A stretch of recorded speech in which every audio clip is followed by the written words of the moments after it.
Now, please would you welcome my guest this evening, a man whose name is Paul Oldfield.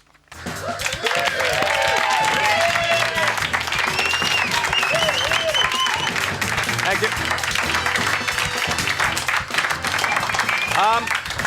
I got slightly confused there because, Paul, I always think of you as Mr Methane, and we're going to see, of course, Mr Methane in action later.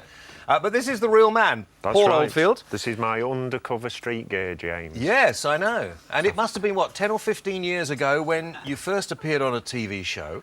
It was. Now, yours was the first ever television appearance of Mr Methane. Yeah. But the first ever appearance of Paul Oldfield I have to give to Keith Chegwin.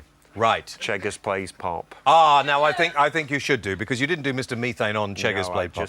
Well, I did, because a few people moved from the back row of the audience. Ah, right, OK. But it wasn't a professional It's capacity. a serious job, though, Paul. Since you appeared on my show sort of a number of years ago, you were a train driver, weren't you? I was, yes. I used to work on the railway and, you know, did 1 or 2 jobs, finished up as a train driver, which was a great job, but the shift work, you know. Yeah. No freedom of expression like you have now either. Well, that's right. You know, the railway's a very regimented environment. You have to wear a uniform. It's a bit like the army, you know, and it's very corporate.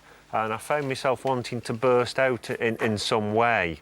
And, you know, actually one of my first performances was in a railway mess room. And then I progressed to, we used to do a thing in the mess room toilets at Sheffield railway station. Oh. Well, we used to, people would come in who didn't know Mr Methane would wash their hands, and I'd be in the cubicle and I'd just let go.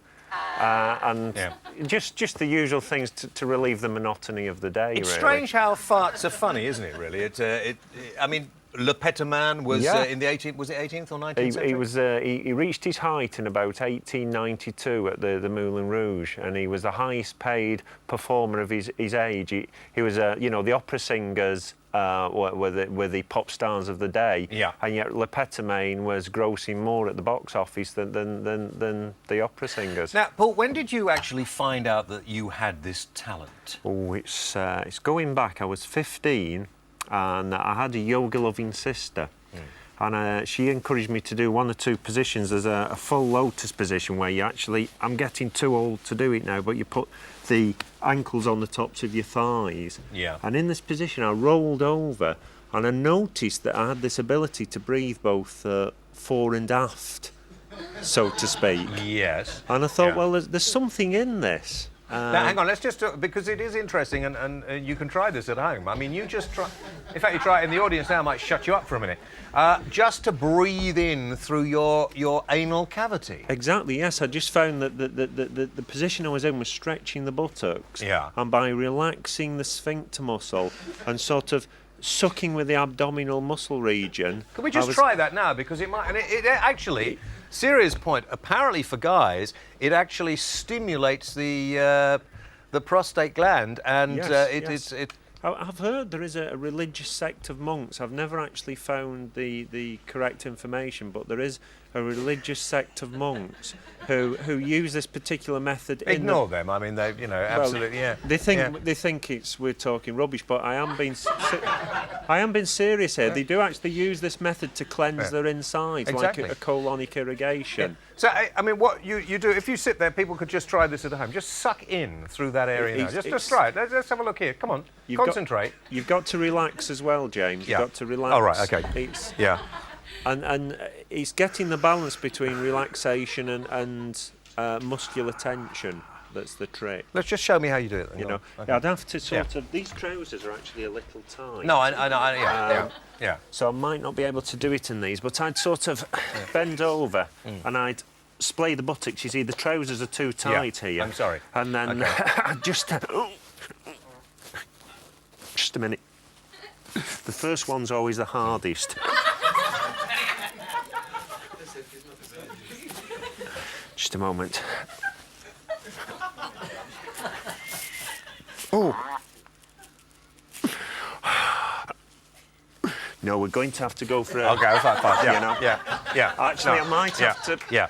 I've got to clear my throat. Yeah. You know? OK. We shouldn't do it now. Yeah. We should save it for the the performance. Has that... What's happening is... Hang on. Has that ever happened? Follow through, sort of by mistake? Or...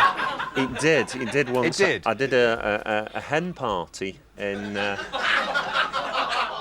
Hyde. It was in Hyde in Cheshire. And I did get rather confident, and I made this mistake showing off to somebody and not clearing the throat before the performance.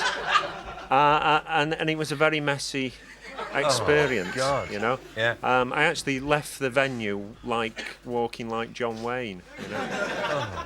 Now, you've played... I heard a rumour, and I mean, I don't know whether you want to tell me this, but you have been employed by... No, listen, he's been employed by some very, very important people. The House of Windsor, I heard, had actually employed you, members of the royal household. There has been something in the press, and I can neither confirm nor deny these rumours, you know. I'm contractually bound. Some of my clients like to keep a little out of the profile of the media, so I can't really say who or I haven't performed for, other than that I have maybe done some rather important shows. Rory Bremner? Well, I can mention Rory Bremner, yes. I believe it was his stag party. And he didn't want any pictures taken, obviously. But he did end up with a balloon on his head. Did he? Yes, he did. Yeah. Because if anyone has ever seen, there's a video, Mr Methane Let's Rip, a video. I knew you'd get that in somewhere. I had to just get it in. Yes. There's a balloon at the end of at the end of every Mr Methane show. A man puts a crash helmet on with a large balloon, and I actually fart a dart into the balloon attached to the man's head. Now, we will actually be seeing Mr Methane do some of his act in our talent spot at the end of the programme. But between now and then, if you would like to just concentrate on breathing in, and it's a very useful... Imagine, for instance, if you were snorkeling and you were you had your head under the water and your ass was up, you could breathe and swim along under the water. The breaststroke, the actual, the frog's legs of the breaststroke, those are the best sort of leg kicks to actually induce controlled anal voicing. Can you... this has just occurred to me, Paul. Have you actually been able to develop the idea where you suck water in and blow it out, so therefore... It's a nice thought, but it's you have to, when you're doing a show, James, you have to... you tread a very fine line between entertainment and just genuine deviance. No, that's right, Paul, and I don't want to get into the deviant realms on this show. Thank you very much indeed. We will see Mr Methane, Paul Oldfield's alter ego, later on in the show. But now, some magic.